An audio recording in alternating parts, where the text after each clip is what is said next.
अस्सलाम वालेकुम दोस्तों, मेरा नाम है हसीब शफकत और आप देख रहे हैं हंसी टीवी। दुनिया में किसी भी हिस्से में रहने वाले मुसलमान काबा की तरफ मुंह करके नमाज अदा करते हैं, जिसे किबला कहते हैं। बहुत से लोग इसकी हिकमत नहीं जानते कि ऐसा दरअसल है क्यों, क्योंकि आज से हज़ारों साल पहले का दौर कोई साइंसी दौर नहीं था और ना ही आज के ज़माने की तरह इसकी हिकमत को जानने के लिए कोई साइंसी अदाद-ओ-शुमार और आलात मौजूद थे। बहुत से गैर मुस्लिमों को आज भी लगता है कि मुसलमान काबा को, जो कि बस एक काले रंग का क्यूब शेप का घर है, इसकी इबादत करते हैं। इसलिए वो सवाल करते हैं कि हिंदुओं की तरह जिस तरह से वो मंदिर जाकर अपने खुदाओं या पत्थरों से बनी बेजान मूर्तियों की पूजा करते हैं, इसी तरह से मुसलमान काबा की इबादत क्यों करते हैं, क्योंकि वो भी तो एक बेजान पत्थर से बनी हुई इमारत है। इन दोनों के अंदर भला फर्क क्या रह गया? दोस्तों, इस्लाम में एक असूल है कि अगर दुनिया के किसी भी कोने के अंदर कोई मुसलमान मौजूद है और वह नमाज पढ़ना चाहता है, मगर इसे किबला की डायरेक्शन का इल्म नहीं और ना ही इसके पास इसके जानने का कोई तरीका मौजूद है, तो फिर किसी भी तरफ मुंह करके वो नमाज पढ़ सकता है जो डायरेक्शन इसके लिए सबसे ज़्यादा एक्यूरेट हो। क्योंकि अल्लाह पाक कुरान करीम के अंदर फरमाते हैं, और मशरिक और मगरिब सब खुदा का ही है, तो जिधर तुम रुख करो उधर खुदा की ही ज़ात है, बेशक खुदा साहिब वुसअत और बाखबर है। इस आयत मुबारक से हमें पता चला कि काबा की तरफ मुंह करने का मकसद मुसलमानों को मुत्तहिद या इकट्ठा करके एक बनाना है। क्योंकि एक जगह अगर मुसलमानों के मजमे को नमाज अदा करनी पड़े तो कोई शख्स अपनी मर्जी से मशरिक की तरफ, कोई मगरिब की तरफ, कोई शुमाल और कोई जनूब की तरफ मुंह करके अपनी मर्जी से नमाज पढ़ने को तरजीह देगा। इसलिए किबला एक डायरेक्शन है सब मुसलमानों को इकट्ठा करके एक लाइन के अंदर लाने के लिए। सो इसका मकसद काबा की इबादत हरगिज़ नहीं है, जिसका सबूत एक सही हदीस भी है। सही मुस्लिम की हदीस के मुताबिक हज़रत उमर रज़ी अल्लाह तआला अन्हु ने एक बार हजर अस्वद, जो कि जन्नत से लाया गया एक काला पत्थर है, इसकी तरफ इशारा करके फरमाया, ए हिजर अस्वद, तू ना तो मुझे कोई फ़ायदा दे सकता है और ना ही कोई नुकसान पहुँचा सकता है। मैं बस तुझे इसीलिए चूम रहा हूँ क्योंकि मेरे नबी ने भी तुझे बोसा दिया। हज़रत उमर रज़ी अल्लाह तआला अन्हु के ये अल्फाज कि तू सिर्फ एक पत्थर से ज़्यादा कुछ नहीं है, जो कि ना मुझे कोई फ़ायदा दे सकता है और ना ही कोई नुकसान पहुँचा सकता है, इस बात का सबूत है कि मुसलमान काबा की इबादत नहीं करते बल्कि काबा के रब की करते हैं। क्योंकि हजर अस्वद को भी मुसलमान बोसा देते हैं, इसकी इज़्ज़त करते हैं, लेकिन इसकी इबादत नहीं करते। हत्ता कि नबी पाक सल्लल्लाहु अलैहि वसल्लम के वक्त में भी लोग काबा की छत पर चढ़कर अजान दिया करते।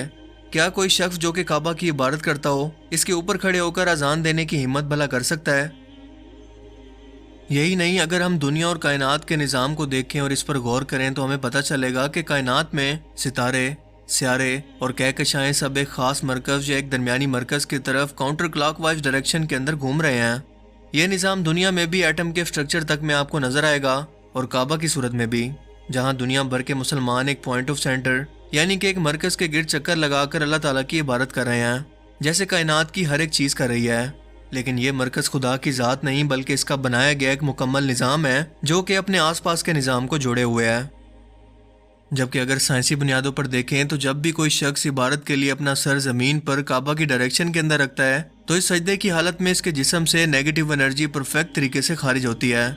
जो कि जिस्म के एनर्जी सिस्टम को बैलेंस करने का परफेक्ट तरीका है। यही तरीका टेंशन, डिप्रेशन और स्ट्रेस को कम करता है, जिसे समझने के लिए आपको गोल्डन रेशो या डिवाइन प्रोपोर्शन के कॉन्सेप्ट को समझना होगा, जिसकी वैल्यू फी कांस्टेंट यानी कि 1.681 के बराबर होती है। जिसके बारे में बस इतना कहूँगा कि पूरी दुनिया कायनात का निज़ाम एक स्पेसिफिक फार्मूले या एक न्यूमेरिकल वैल्यू पर बनाया गया है, जिसके अंदर इंसान का जिस्म भी शामिल है। आपको पूरी दुनिया कायनात के अंदर और इवन के नेचर के अंदर हर जगह पर बस यही एक फार्मूला नजर आएगा।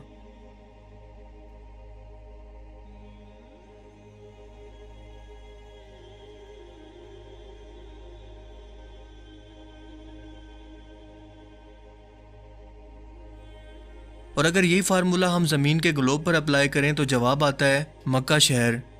यानी ज़मीन का ऐसा मकाम जहां पर सबसे ज़्यादा एनर्जिक फील्ड मौजूद है, इतना ज़्यादा कि ये दुनिया के किसी और कोने के अंदर मौजूद ही नहीं हो सकता।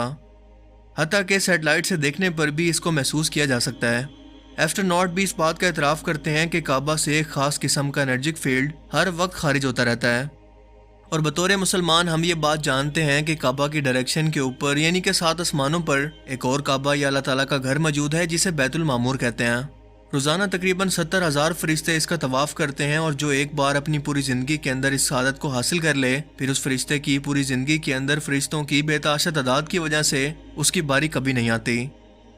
یہ انرجی کیسے خارج ہوتی ہے اسے ایک بار پھر سے ایٹم کے اسٹرکچر سے لے کر گلیکسیز کے اسٹرکچر کو دیکھ کر ہم آسانی سے سمجھ سکتے ہیں، جس کے درمیان کے مرکز کے اندر سب سے زیادہ طاقت ہوتی ہے اور اپنے ارد گرد موجود بکھرے ہوئے آبجیکٹس کو اپنے گرد گھومنے پر مجبور کرتا ہے، بالکل ہمارے سولر سسٹم میں موجود سورج کی طرح، جس کے گرد سیارے جس میں ہماری زمین بھی شامل ہے سورج کی پاورفل گریویٹی فورس کی وجہ سے اس کے گرد گھوم رہے ہیں، اور سورج زمین کی نیگیٹو انرجی کو لے کر اسے پازیٹیو انرجی دے رہا ہے تاکہ زمین پر زندگی کا وجود باقی رہ سکے۔ اور بالکل یہی سسٹم ایٹم کے اندر بھی ہے، جو کہ زندگی اور دنیا و کائنات کی ہر ایک چیز کا بنیادی اکائی یا اسٹرکچر ہے، اور اسی سے مل کر دنیا و کائنات کی ہر ایک چیز بنی ہے۔ اسی لیے کعبہ کا طواف کرنے پر، یعنی کہ ایک سینٹر پوائنٹ کے گرد گھومنے پر، ایک پازیٹیو انرجی آپ کے جسم کے اندر داخل ہوتی ہے۔ سائنٹیفک ریسرچ ہمیں یہ بتاتی ہے کہ ایک عام انسان دن بھر کے اندر بہت ساری الیکٹرو میگنیٹک ویوز کا سامنا کرتا ہے، جو کہ اس کے لیے بہت خطرناک ہیں، اور سامنے کے دماغ کے حصے میں داخل ہو کر ڈپریشن، سر درد، سستی اور دماغی تناؤ یا سٹریس کی وجہ بن سکتی ہے۔ دماغ کے اسی حصے سے ہمارا جسم پازیٹیو اور نیگیٹو انرجی کو حاصل کرتا ہے، اور دماغ کے اسی سامنے کے حصے کو زمین پر رکھ کر اس نیگیٹو انرجی کو آسانی سے ختم کیا جا سکتا ہے۔ لیکن یہ پروسیس اس وقت کافی بڑھ جاتا ہے جب سب سے زیادہ انرجی رکھنے والے زمینی حصے کی طرف ایسا کیا جائے، جو کہ صرف اور صرف کعبہ ہے۔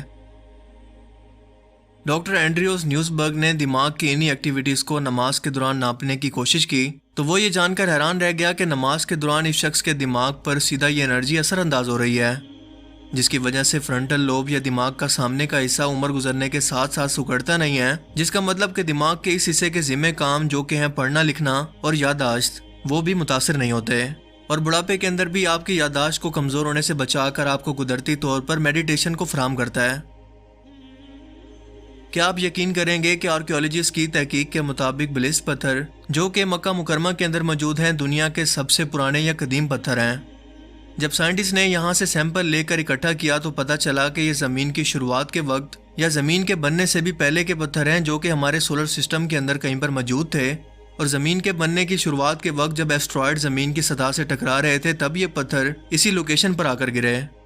اسی لیے آج بھی کعبہ کے 3 پتھر کے ٹکڑے برٹش میوزیم کے اندر موجود ہیں، کیونکہ سائنٹسٹ کا ماننا ہے کہ یہ پتھر ہمارے سولر سسٹم سے کہیں سے آئے ہیں، جس وقت زمین کا وجود بھی نہیں تھا۔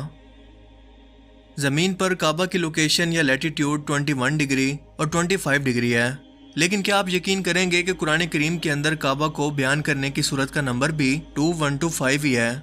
جس کے اندر اللہ پاک فرماتے ہیں کہ جب ہم نے خانہ کعبہ کو لوگوں کے جمع ہونے اور امن پانے کی جگہ مقرر کیا اور حکم دیا کہ جس مقام پر ابراہیم کھڑے ہوئے تھے اس کو نماز کی جگہ بنا لو، اور ابراہیم اور اسماعیل کو کہا کہ طواف کرنے والوں اور اعتکاف کرنے والوں اور رکوع کرنے والوں اور سجدہ کرنے والوں کے لیے میرے گھر کو پاک صاف رکھا کرو۔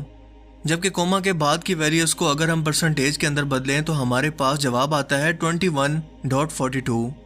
جسے اگر قرآن کریم کے اندر تلاش کریں تو دوسری سورت کی آیت 142 کے اندر ایک بار پھر سے کعبہ کا ہی ذکر ہے، جس کے اندر اللہ پاک فرماتے ہیں، احمق لوگ کہیں گے کہ مسلمان جس قبلے پر پہلے سے چلے آتے تھے اب اس سے کیوں منہ پھیر بیٹھے؟ تم کہہ دو کہ مشرق اور مغرب سب خدا کا ہی ہے اور وہ جس کو بھی چاہتا ہے سیدھے راستے پر چلاتا ہے۔ کیا یہ صرف میتھمیٹیکلی طور پر محض اتفاق ہو سکتا ہے؟ اگر سائنٹیفکلی طور پر بات کریں تو اس کا چانس 10,000 میں سے صرف ایک بار ممکن ہے، لیکن اللہ تعالیٰ کی حکمت سے کچھ بھی ممکن ہے۔ اسی لیے مسلمانوں کو اللہ تعالیٰ کی ذات کا ہر حکم بنا کسی سوال اور شک و شبہات کے ماننا چاہیے، کیونکہ اس کے ہر حکم کے پیچھے ایک مصلحت اور حکمت ضرور ہوتی ہے جو کہ آسانی سے سمجھ نہیں آتی۔ اسی لیے تو اللہ پاک فرماتے ہیں کہ وہی لوگ دنیا اور آخرت کے اندر کامیاب ہوئے جو دیکھی اور اندیکھی دونوں چیزوں پر ایمان لائے جس کا خدا نے حکم دیا، اور اندیکھی اس کی ذات بھی ہے جس پر ہم بنا دیکھے اور بنا کوئی سوال کیے اس کے وجود پر ایمان لاتے ہیں۔ مجھے امید ہے کہ آج کی اس ویڈیو سے آپ کو بہت کچھ نیا جاننے کو ملا ہوگا اور یہ ویڈیو آپ کو پسند آیا ہوگا۔ اگر یہ ویڈیو آپ کو اچھا لگا اور اس سے کچھ نیا جاننے کو ملا تو اسے ضرور لائک کیجئے۔ اب میں ملوں گا آپ سے ایک ایسی ہی نئی انٹرسٹنگ ویڈیو میں، تب تک کے لیے اپنا بہت سا خیال رکھیے گا۔ Thanks for watching this video. اللہ حافظ۔